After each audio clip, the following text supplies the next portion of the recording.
വിശുദ്ധ പൗലോസ്ലീഹ കൊളോസ്സോസുകാർക്ക് എഴുതിയ ലേഖനം 2-ാം അധ്യായം 6 മുതൽ 19 വരെയുള്ള വാക്യങ്ങൾ. ഭക്ഷണപാനീയങ്ങളുടെ കാര്യത്തിൽ ആരും നിങ്ങളെ കുറ്റപ്പെടുത്താതിരിക്കട്ടെ. അതുപോലെ തന്നെ ഉത്സവങ്ങളുടെയും അമാവാസ്യയുടെയും സാപത്തിന്റെയും ആചരണത്തിലും. ഇവയെല്ലാം വരാനിരിക്കുന്നവന്റെ വെറും പ്രതിച്ഛായകൾ മാത്രം. യാഥാർത്ഥ്യമാകട്ടെ ക്രിസ്തുവും.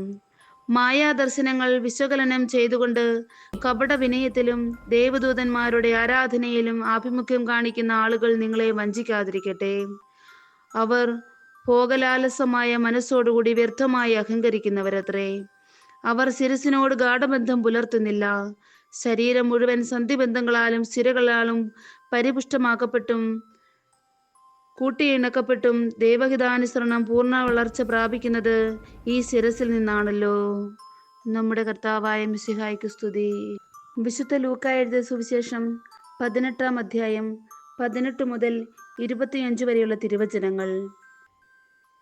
ഒരു അധികാരി അവനോട് ചോദിച്ചു, നല്ലവനായ ഗുരു, നിത്യജീവൻ അവകാശമാക്കാൻ ഞാൻ എന്തു ചെയ്യണം? യേശു പറഞ്ഞു, എന്തുകൊണ്ടാണ് നീ എന്നെ നല്ലവനെന്ന് വിളിക്കുന്നത്? ദൈവമല്ലാതെ നല്ലവനായ മറ്റാരുമില്ല. പ്രമാണങ്ങൾ നിനക്കറിയാമല്ലോ. വ്യഭിചാരം ചെയ്യരുത്, കൊല്ലരുത്, മോഷ്ടിക്കരുത്, കള്ളസാക്ഷ്യം നൽകരുത്, പിതാവിനെയും മാതാവിനെയും ബഹുമാനിക്കുക. അവൻ പറഞ്ഞു, ചെറുപ്പം മുതലേ ഇവയെല്ലാം ഞാൻ പാലിച്ചിട്ടുണ്ട്. അത് കേട്ട യേശു പറഞ്ഞു, ഇനിയും നിനക്ക് ഒരു കുറവുണ്ട്. നിനക്കുള്ളതെല്ലാം വിറ്റ് ദരിദ്രർക്ക് കൊടുക്കുക. അപ്പോൾ സ്വർഗത്തിൽ നിനക്ക് നിക്ഷേപമുണ്ടാകും. അനന്തരം വന്ന് എന്നെ അനുഗമിക്കുക. ഇത് കേട്ടപ്പോൾ അവൻ വളരെ വ്യസനിച്ചു, കാരണം അവൻ വലിയ ധനികനായിരുന്നു. യേശു അവനെ നോക്കിക്കൊണ്ട് പറഞ്ഞു, സമ്പത്തുള്ളവർ ദൈവരാജ്യത്തിൽ പ്രവേശിക്കുന്നത് എത്ര ദുഷ്കരം!